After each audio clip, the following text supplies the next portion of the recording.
I shouldn't have climbed that fence, but running out of options makes you do things you swore you never would. The rain soaked through my jacket in seconds, cold and relentless, my breath coming out in sharp bursts as I landed on the other side, my shoes slipping slightly on the wet stone path. I didn't stop. I couldn't. The footsteps behind me echoed faintly beyond the iron gates, distant now, but not gone, never gone, and for the first time all night, I let myself believe I might actually get away. The mansion rose in front of me like something unreal, all glass and shadows and quiet power, every window dark except for a faint glow somewhere deep inside. This wasn't a place people just walked into. This was the kind of place people whispered about and avoided. But I was already here.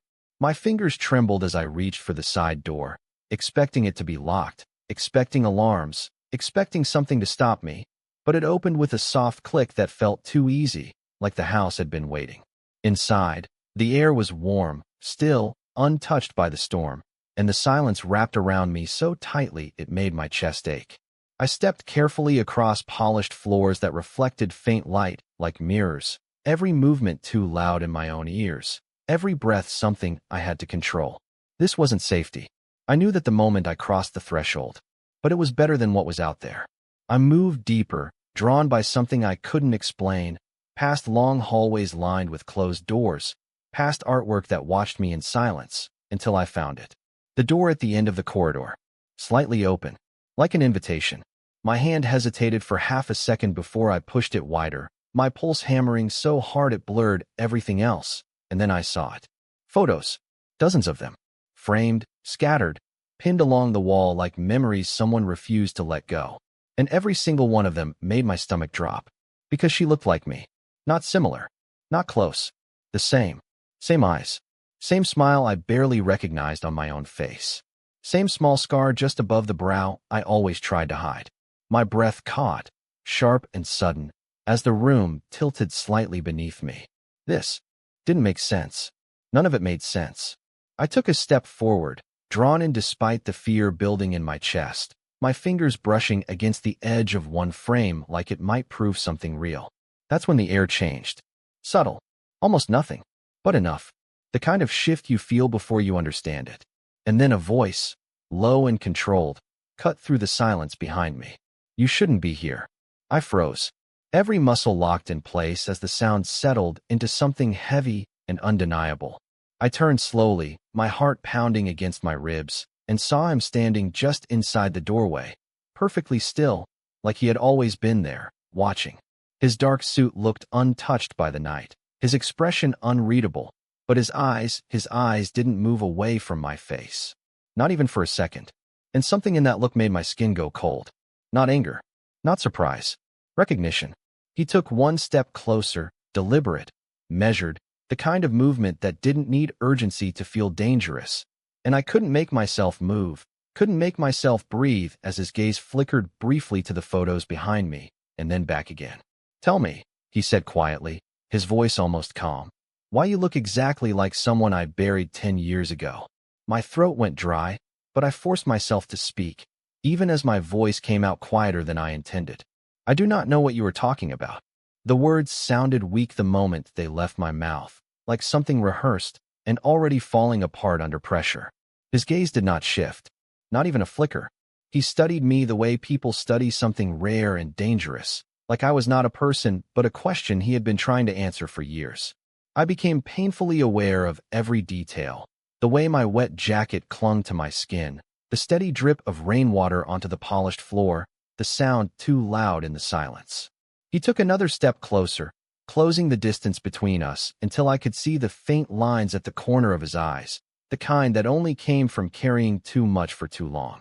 You broke into my home, he said, his tone still calm, controlled, but there was something underneath it now, something sharper. And the first place you walked into was this room. His eyes moved briefly past me, toward the wall of photographs, then back again. That is not coincidence. I swallowed hard, my mind racing, trying to find something that made sense, but nothing did. I had not even known this room existed. I had just followed instinct, fear, something pulling me forward without explanation. I was running, I said, more honestly this time, my hands tightening slightly at my sides. I did not know whose house this was. The corner of his mouth shifted, not quite a smile, but not disbelief either. Everyone knows whose house this is. The way he said it made something cold settle in my chest. Of course they did. Of course this place was not just a house. It was something else entirely. Something powerful. Something I had stepped into without understanding the cost. His attention returned to my face, more intense now, searching, comparing, like he was trying to match me to a memory he could not let go of. "Your name?" he said. It was not a question. It was a demand. I hesitated for a fraction of a second, then answered, because something told me not answering would be worse. "Emily." Saying it here, in this room, felt strange, like it belonged to someone else. "Emily Carter." The silence that followed stretched longer than it should have. He repeated it quietly, almost to himself. "Emily." Like he was testing how it sounded. Like it did not fit. Then his hand moved, slow and deliberate, reaching toward one of the frames on the desk beside me. He picked it up and turned it slightly, angling it so I could see. The woman in the photo was smiling, sunlight caught in her hair, her expression soft in a way that made my chest tighten. I had never seen this picture before, but it felt familiar in a way I could not explain. "Her name was Isabella," he said, his voice lower now, quieter, but heavier with something I could not name. "She disappeared 10 years ago." His eyes lifted back to mine, holding them in place. "And yet here you are." My heart pounded harder, a dull ache building behind my ribs as I shook my head, the motion small but desperate. "That is not possible." I did not know what I was denying anymore, only that the weight of his words was too much to accept. He watched me for another long moment. Then something shifted in his expression, not softer, not kinder, but more certain. Like he had made a decision I was not part of. He set the frame down carefully, his movements precise, controlled, then looked back at me with a focus that made it impossible to look away. "No," he said quietly. "It is not." A pause, just long enough to make my breath catch. "Which means you are going to tell me the truth." He stepped closer, close enough that I could feel the warmth of his presence against the cold still clinging to my skin, his voice dropping just enough to feel personal, dangerous in a way that had nothing to do with physical harm.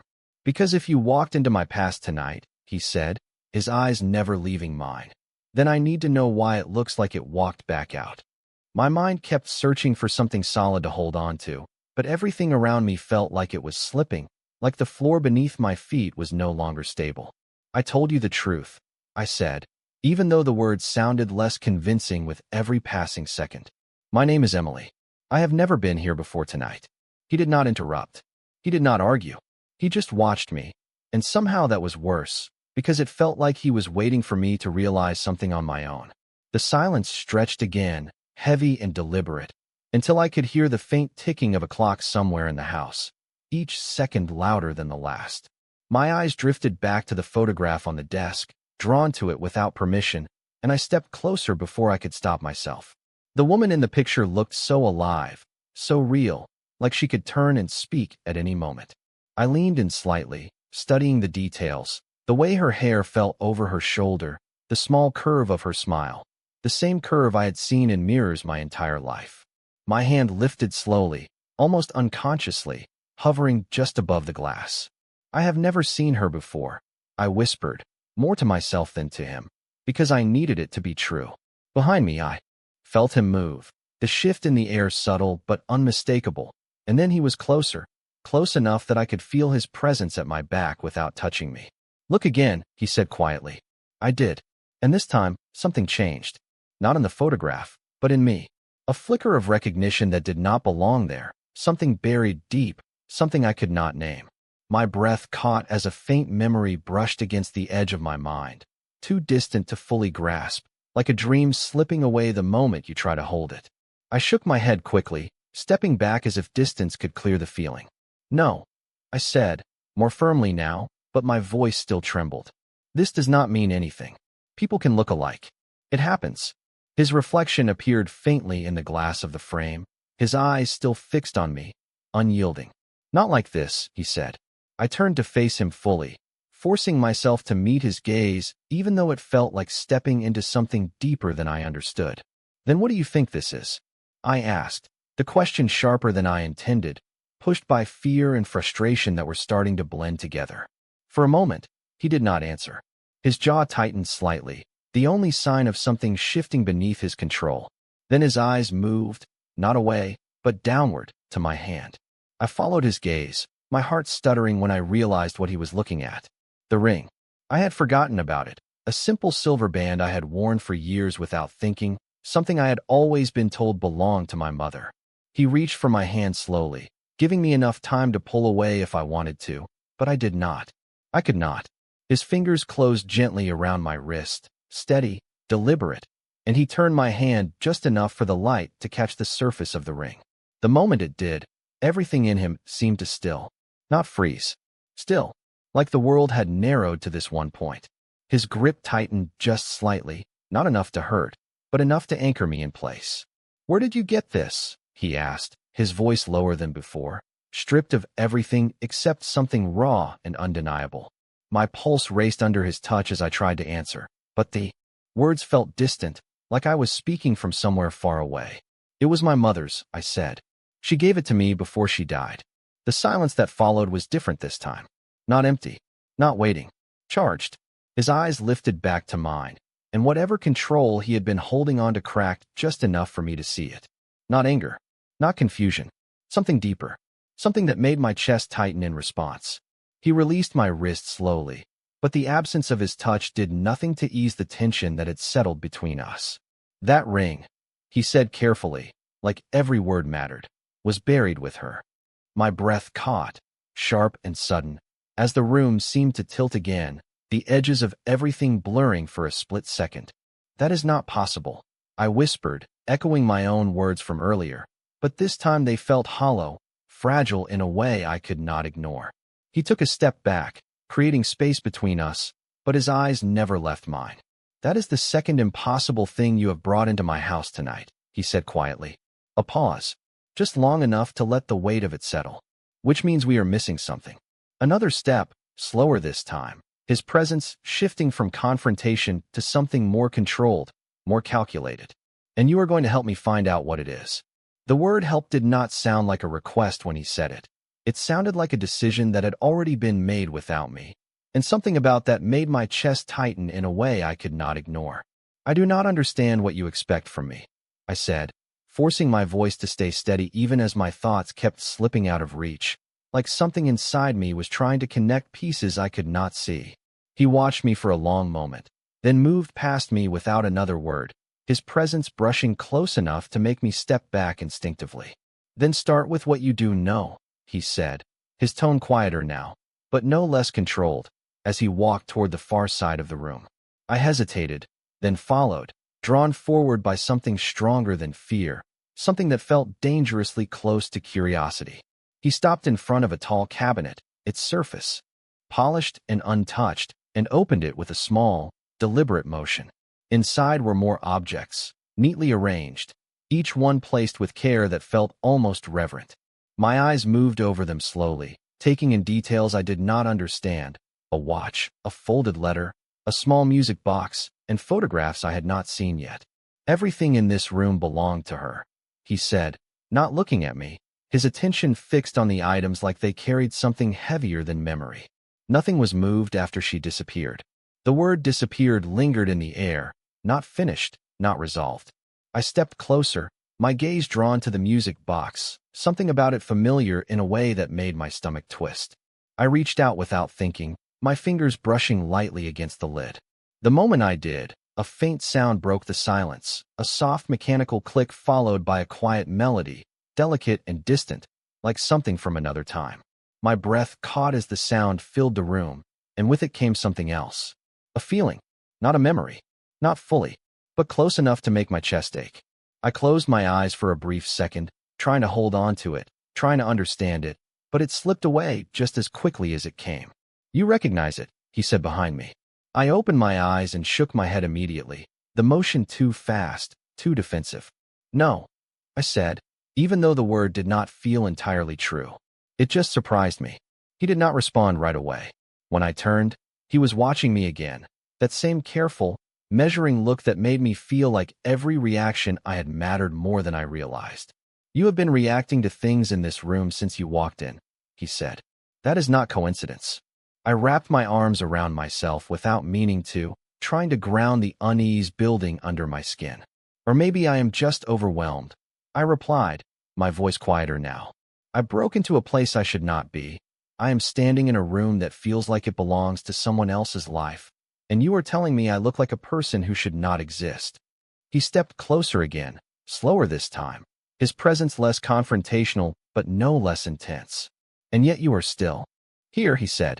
The way he said it was not a challenge. It was an observation. I exhaled slowly, realizing he was right. I could have tried to leave. I could have pushed past him, run back into the storm, taken my chances with whatever had been chasing me before. But I had not moved. Something in me had chosen to stay, even if I did not understand why. My gaze drifted back to the cabinet, to the objects that felt like fragments of a story I had somehow stepped into. My mother never talked about her past, I said quietly, the words coming before I had fully decided to share them. She did not keep photos. She did not tell stories. It was like everything before me did not exist. He listened without interruption, his expression unchanged but his attention sharpened.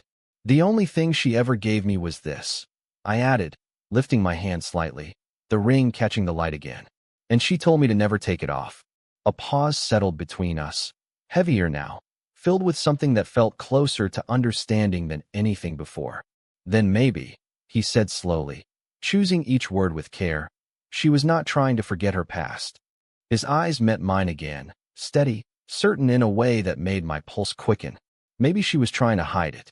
The word hide settled into me in a way I could not ignore, like it had been waiting there long before tonight, buried somewhere I had never thought to look. Hide from who?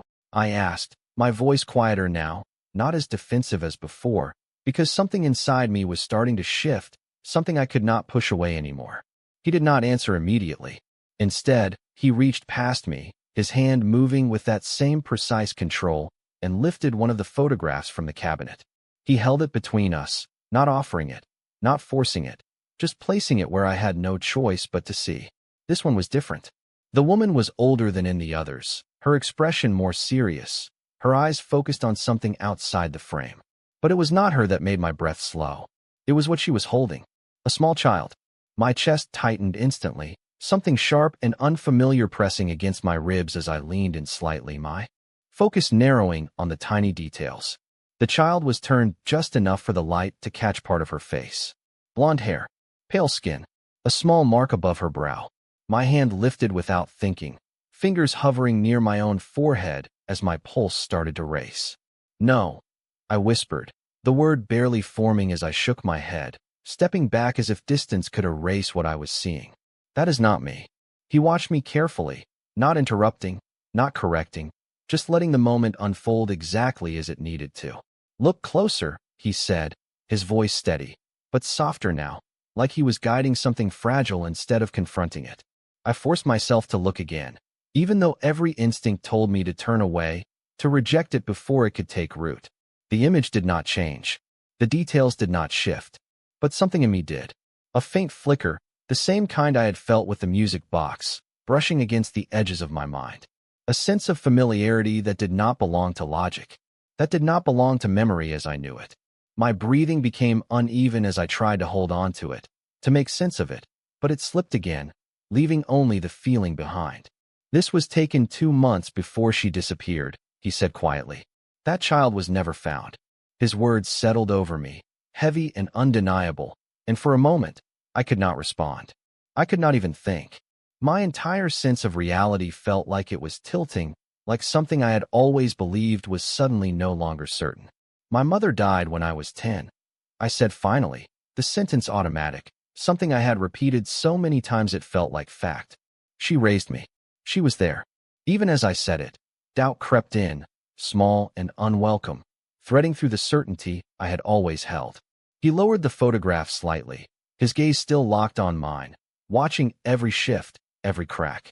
Are you sure? He asked. Not accusing, not forceful, just precise. The question landed harder than anything else he had said, because I did not have an answer that felt as solid as it used to. I turned away from him, my hands pressing lightly against the edge of the cabinet as I tried to steady myself, my reflection faint. In the polished surface, the ring caught the light again, drawing my attention back to it. to the one thing I had always believed without question. My fingers tightened slightly as I stared at it, the metal suddenly feeling heavier than it ever had before. She told me never to take it off. I murmured, more to myself than to him, my voice barely above a whisper. She said it would keep me safe. Silence followed, but it was different now. Not empty, not tense, filled with something building, something neither of us had fully named yet. I felt him move again, slower this time, stopping just beside me instead of in front of me, his presence no longer blocking, but close enough to be impossible to ignore. Safe from what? He asked quietly. The question lingered in the air, unanswered, because I did not know. I had never asked. I had never needed to. Until now. My eyes lifted slowly, meeting his again through the reflection, and for the first time since I had stepped into this house, fear was no longer the strongest thing I felt. It was something else, something deeper, something that felt dangerously close to truth. I think, I said, the words forming slowly as the realization settled in piece by piece. I came here looking for something. A pause, my breath steadying just enough to continue. But I do not think I knew what it was. His gaze did not waver, his expression unreadable, but focused in a way that made it clear he understood more than he was saying. You did not, he replied softly. Another pause, heavier this time, filled with certainty. But it looks like it knew where to find you. The idea that something had found me instead of the other way around stayed with me longer than I wanted to admit, settling into my thoughts like a quiet certainty I could not shake. That does not make sense, I said, but the words felt weaker now, like they were trying to defend something already falling apart. He did not argue. He did not need to. Instead, he turned slightly, his attention shifting toward the far wall where a large window overlooked the dark grounds beyond, rain still tracing slow lines down the glass. Most things do not, he said calmly. Not until you are willing to look at them differently. I followed his gaze without thinking, my reflection faint against the glass, layered over the shadowed landscape outside. For a moment, I barely recognized myself. The girl staring back looked uncertain, caught between something she had always believed and something she was only just beginning to understand. My fingers tightened slightly around the edge of the cabinet behind me, grounding myself in something physical, something real. If what you are saying is true, I began slowly, choosing each word carefully, then my entire life has been built on something that is not real. Saying it out loud made it heavier, more solid, like I could no longer pretend it was just a possibility. He turned back to me then, his expression unreadable but focused in a way that made it clear he had already considered that outcome. Or, he said quietly, it was built on something incomplete. The distinction mattered more than I expected. Incomplete meant there was more. Something hidden, not erased. Something waiting to be uncovered. My breath slowed as I absorbed that, my mind shifting slightly, opening to a different kind of question. Not what is false, but what is missing. Then where do we start? I asked, the words leaving me before I could second-guess them. It was the first time I had said we instead of you or I, and something in his posture changed, subtle but noticeable, like he had been waiting for that shift. He stepped toward the desk again, his movements measured, controlled, and reached for something I had not noticed before. A thin folder, worn slightly at the edges, placed beneath the photographs like it had been set aside but never forgotten. He opened it carefully, flipping through a few pages before stopping and turning it toward me. Here, he said simply. I moved closer, drawn in despite the tension still lingering between us, my eyes scanning the page slowly. It looked like a report. Dates, names, notes written in a precise, controlled hand. And then I saw it. A date that made my breath catch. 10 years ago. The same time he had mentioned before. My gaze moved further down, tracing the lines until it landed on a name. Isabella Russo. The name echoed in my mind. Unfamiliar, and yet heavy with something I could not explain. Below it, another line. Child. Female. Status unknown. My fingers trembled slightly as I read the words again, making sure I had not imagined them. Unknown. I whispered, the words sticking in my throat. You never found her. He watched me carefully, his silence confirming what the page already had. My heart pounded harder as the pieces began to shift, not fully forming yet, but moving closer to something I could not ignore. And you think that child is me? I said, lifting my gaze to meet his. searching for something in his expression that might tell me this was all a mistake. He did not answer immediately. Instead, he stepped closer, his presence steady, deliberate, and far too certain. "I think," he said slowly, his voice quieter now, but more defined, "that too many things about you should not exist in the same place at the same time." His eyes dropped briefly to the ring again, then back to my face. And I do not believe in coincidences. The room felt smaller suddenly, the air heavier as the weight of everything settled deeper into my chest. I looked back down at the page, at the word unknown, and for the first time, it did not feel like a distant possibility. It felt like a question waiting for an answer I might not be ready to hear. My hand moved instinctively, resting lightly against the paper, as if touching it might make it more real. "If I am that child," I said slowly, the words forming with a clarity that surprised me, "then someone made sure I would never know." A quiet pause followed, the kind that stretched just long enough to change everything. He did not look away. "Then the question is not who you are," he replied softly. Another step closer, his voice lowering just enough to feel personal, intentional. "It is who went through that much effort to make you forget." The question did not leave me alone after he said it. It stayed there, repeating in my mind like something I should have asked years ago, but never did. Who would go through that much effort to erase a life and replace it with another? I stared at the word unknown on the page until it started to feel like it was staring back at me, like it had been waiting all this time for someone to finally notice it. "My mother," I said slowly, though the certainty I used to feel was no longer there. "She would not do something like that." Even as I said it, I realized I did not actually know. Not completely. Not the parts of her life she never talked about. Not the years before me that she had sealed away so carefully I had never questioned it. He did not challenge me directly, but the look in his eyes made it clear he was already thinking beyond that answer. "People do many things when they believe it is necessary," he said quietly, "especially when it involves protecting something." Protecting. The word echoed differently this time. Not fear. Not hiding. But intention. My fingers curled slightly against the edge of the desk as that idea settled in, shifting everything just enough to make space for a different possibility. "Then maybe she was protecting me," I said, my voice steadier now, because that made more sense than anything else. It had to. He studied me for a long moment, weighing something I could not see, then gave a small, almost imperceptible nod. "That would explain the effort," he said. "But it does not explain why." I exhaled slowly, my gaze drifting back to the photograph still resting between us, the image of the woman who looked like me, who might be more than just a stranger. "You said she disappeared," I said, turning my attention back to him. "Not that she died."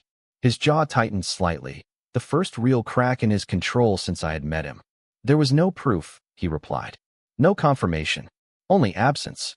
The way he said it made the word feel heavier, like it carried something unresolved, something that had never been allowed to settle into certainty.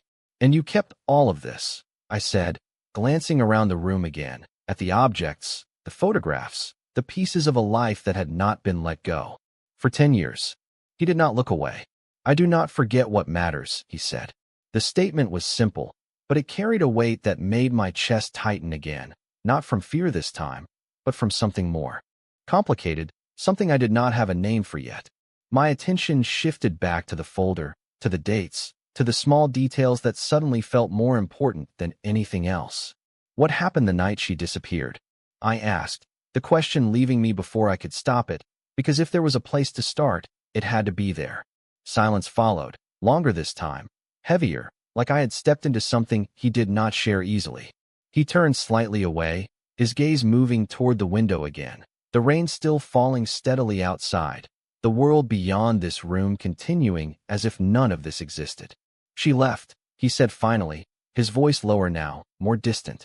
No warning. No explanation. Just gone. I watched him carefully, noticing the way his shoulders held just a fraction tighter, the way his focus remained fixed on something far beyond the glass. "And the child?" I pressed gently. "Gone with her," he answered. The words landed with a quiet finality that did not match the uncertainty of everything else. I nodded slowly, trying to piece it together, trying to align it with the life I thought I knew. "Then if I am that child," I said, my voice barely above a whisper now, "she did not leave everything behind." He turned back to me at that, his eyes sharper, more focused. No, he said. A pause. Then, more deliberate. She took the most important thing with her. The room fell quiet again, but this time it felt different. Not tense. Not uncertain. Something closer to understanding was beginning to take shape, even if it was incomplete. My hand moved instinctively to the ring again, my thumb brushing lightly over the metal as a thought formed, slow but undeniable. Then someone knew, I said, the realization settling in piece by piece. Someone knew she was leaving, knew she had me, and made sure we stayed hidden. His gaze held mine, steady, unwavering, like he had been waiting for me to reach that conclusion on my own. Yes, he said quietly. And then, after a brief pause, his voice shifted, just enough to make the next words land harder. And if they went through that much effort to keep you hidden, he added, his eyes narrowing slightly, then, the real question is why they would let you walk back into this house tonight. The question did not feel like a possibility. It felt like a warning, and the moment it settled in my chest, something inside me shifted from confusion to awareness. I had not just ended up here by accident. I had been led, whether I understood how or not. I was not supposed to come here, I said slowly, the realization forming as I spoke, each word clearer than the last. I was running. Someone was following me. His expression changed at that, not dramatically, but enough for me to see the calculation sharpen in his eyes. Describe them, he said immediately, his tone no longer distant but focused, precise. I shook my head slightly, frustration mixing with the unease building in my chest. I did not see clearly. It was dark. I only heard footsteps, close enough that I could not stop running. The memory came back sharper now, the sound of shoes hitting pavement, the pressure of being watched, of being pushed forward without knowing where I was going. And this was the first place you chose to hide, he said, more to himself than to me, his gaze narrowing slightly, as if tracing something invisible. I did not choose it, I replied, my voice tightening. I just ended up here. Even as I said it, the words felt incomplete, like they were missing something important. He stepped away from the desk, moving toward the doorway, his posture shifting in a way that made the air feel different, more controlled, more alert. No, he said quietly. You did not. I watched him, my pulse quickening again, not from fear this time, but from the sense that something bigger was unfolding just beyond what I could see. He paused at the threshold, glancing briefly down the hallway before looking back at me. This house is not easy to reach, he continued. It is not visible from the main road. It is not somewhere you find by chance in the dark. His words settled heavily, aligning with the unease that had been building inside me since I crossed the gate. I turned slowly, my eyes moving toward the window again, the rain still falling steadily outside, the ground stretching out farther than I had. Realized, he was right. There was no reason I should have ended up here. Unless I had been meant to. Then they were not chasing me, I said, the realization forming slowly, my voice quieter now as the meaning settled in. They were guiding me. The room fell silent again, but this time it felt sharper, more defined, like we had stepped into something neither of us could ignore anymore. He did not deny it. He did not question it. He simply watched me, his expression tightening just enough to confirm what I was beginning to understand. And if that is true, I continued, my thoughts moving faster now, connecting pieces that had not made sense before, then they knew I would come here. They knew I would find this room. My gaze drifted back to the photographs, to the objects, to everything that had been waiting long before I arrived. Waiting for me. A chill moved through me, deeper than anything I had felt since the night began. Which means this was never about me escaping, I whispered. A pause. My breath unsteady as the final piece fell into place. It was about me remembering. His eyes held mine, steady and unyielding, and for the first time, there was no hesitation in his voice when he spoke. Yes, he said quietly. Another step closer, his presence grounding and dangerous at the same time. And if someone wanted you to remember, then they also knew what that memory would lead you to. I swallowed hard, my fingers tightening around the ring as the weight of everything pressed in all at once. You, I said, the word barely more than a breath. He did not look away. Or what I represent, he corrected calmly. The distinction mattered, but not in a way that made me feel safer. My heart pounded harder as I looked at him. Really looked this time, At the man who had been waiting for answers for 10 years, the man whose past I might be tied to in ways I was only beginning to understand. Then this is not over, I said slowly, the certainty settling in despite the fear still lingering beneath it. This is just the beginning. A faint shift crossed his expression, not quite approval, not quite agreement, but something close. No, he said, his voice low, controlled. An absolute. It is not over. A pause, just long enough to make the next words land heavier than everything before. Because if someone brought you back into this house, he added, his gaze sharpening with quiet intensity, then they are not finished with you yet. The weight of his words did not fade when the silence returned. It deepened, settling into something that felt less like fear and more like inevitability, like I had crossed a line I could not step back over even if I tried. I stood there for a moment, the room no longer unfamiliar but not yet understood, every object around me carrying a meaning I had not fully uncovered. My fingers tightened around the ring again, the metal warm now against my skin, no longer just something I wore out of habit, but something that felt like a key I had never known how to use. Then they are watching, I said quietly, the realization forming with a clarity that made my pulse steady instead of race. Whoever led me here, they did not just disappear. He did not dismiss it. He did not reassure me. He simply nodded once, a small, controlled movement that confirmed what I already felt. They would not take this risk otherwise, he said. Not after 10 years. The number echoed again, heavier now, no longer just time but distance, separation, something that had been carefully maintained until tonight. I turned slowly, my eyes moving across the room one more time, taking in the photographs, the objects, the life that had been preserved in silence. Then they want something, I said, the words steady now, grounded in something stronger than confusion. And it is not just me remembering. His gaze followed mine, then returned to my face, sharper, more focused. No, he agreed quietly. It is not. A pause stretched between us, but it was no longer uncertain. It was building towards something, something neither of us could avoid. Then what happens now? I asked, turning fully toward him, no longer stepping back, no longer trying to leave. For the first time since I had entered this house, I was not reacting. I was choosing to stay. He studied me carefully, as if measuring something beyond my words, something in the way I stood, the way I held his gaze without hesitation. Then he moved, slow and deliberate, closing the distance between us until the space felt intentional, controlled. Now, he said, his voice lower, more defined, you do not leave. The words should have felt like a threat. They did not. They felt like a boundary, something drawn with purpose instead of force. I held his gaze, searching for something in it, something that would tell me if I should resist, if I should run, but there was nothing there that pushed me away. Only certainty, only focus. Because I am in danger, I said, the thought forming as naturally as breathing now. Or because you need answers. He did not hesitate this time. Both, he replied. The honesty of it settled into me in a way that felt grounding instead of alarming. I nodded slowly, accepting it in a way I could not have imagined even an hour ago. My life before this moment felt distant now, like something incomplete, something I had lived without understanding. Then we find out who brought me here, I said, my voice steady, clearer than it had been since the night began. And why? A faint shift crossed his expression, something that looked almost like approval, but quieter, more controlled. Yes, he said. He turned slightly then, his attention shifting toward the hallway beyond the room, the rest of the house waiting in silence. But understand this, he added, his voice lowering just enough to make the next words carry more weight. I felt it before he even finished, the shift in the air, the way everything narrowed to what he was about to say.